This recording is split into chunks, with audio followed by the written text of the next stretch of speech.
Este descubrimiento se llega a partir de las intervenciones, de las excavaciones arqueológicas que se vienen realizando desde hace ya decenas de años ahí en las cuevas de Gorams, las cuevas de Vanguard, las cuevas de Gibraltar. Y bueno, los arqueólogos encontraron o detectaron una estructura anómala, atípica, que decidieron cavar con más precaución. Automáticamente se pusieron en contacto con nosotros porque bueno, se trata de una estructura que es como una especie de túnel, un surco excavado en el suelo, en el fondo de la cueva, y pudo generar la duda de si pudiera ser una madriguera de un organismo de la época, estamos hablando de 60.000 años, o u otra cosa. Pues ahí es donde intervenimos nosotros, yo como inólogo, como profesor investigador de la Universidad de Sevilla, pues nos desplazamos allí junto con otros colegas inólogos, Carlos Neto de Portugal y Sabin Belaústegui de Barcelona, para en el terreno estudiar in situ esa estructura. Nos propusimos pues demostrar que aquello sí era una estructura orgánica realizada por un organismo, un animal tipo conejo, tipo liebre o topo. Utilizamos todos los criterios, literatura, y nos llegamos a la conclusión. Luego nos propusimos demostrar que aquello podía ser algo antrópico.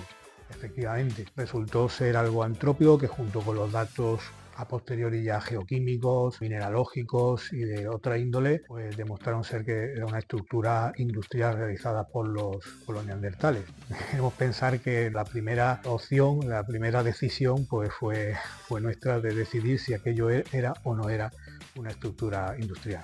Bueno, el descubrimiento ha sido un trabajo multidisciplinar de años, de participación de 5 países, 15 disciplinas científicas, desde la geoquímica, mineralogía, geología estructural, arqueología, etnología, etcétera, de una estructura muy singular. Es la primera vez que se encuentra esta estructura como uso para la obtención de resina, de brea, por parte de neandertales. La estructura tiene una edad de 60.000 años, está en un contexto entonces neandertal, y hasta la fecha se había teorizado de cómo se podía obtener esta resina, los neandertales, a partir de corteza de abedul. Utilizaban un método de combustión al aire o posiblemente otro, un método anóxico. Hemos demostrado en este trabajo que el método utilizado era este último, el anóxico, pero no solo se ha encontrado la estructura, sino que además hacían uso de otra planta diferente. Generalmente utilizaban la corteza de abedul, esto se conoce ya que utilizaban el abedul como pegamento de hace, o resina de hace 200.000 años, pero en este caso ha sido el uso de la jara, de la planta el císter, la jara como materia prima principal para la obtención de esta resina. Bueno, una vez obtenida la resina, a partir de ese proceso complejo, pues la utilizaban para lo que se llama enmangar las herramientas líticas, las puntas de lanza, puntas de flecha. ¿Qué conseguían con este objetivo? Pues que precisamente esas herramientas de defensa o de caza, pues fuesen más efectivas, más duraderas. Bueno, este hallazgo tiene un impacto porque hasta ahora se sabía que los neandertales procesaban el abedul para obtener resina. No se sabía cómo, pero detrás del simple hecho de la obtención hay que entender que hay un proceso de organización, de práctica, de ensayo-error para poder realizar una estructura industrial, una estructura para la obtención de esa resina, y sobre todo utilizando una planta diferente, que es la jara. Hay que imaginarse a los neandertales pues en ese proceso de estudio, de metodología, de fabricación para obtener esa resina.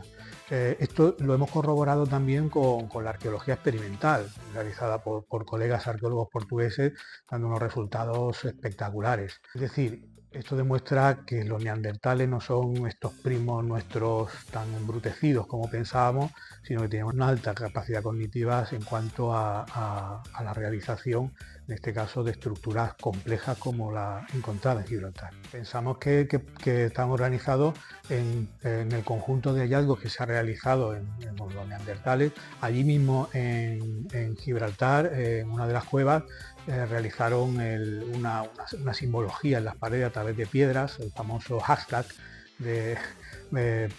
paleolítico, y o sea, con una intencionalidad de señalética.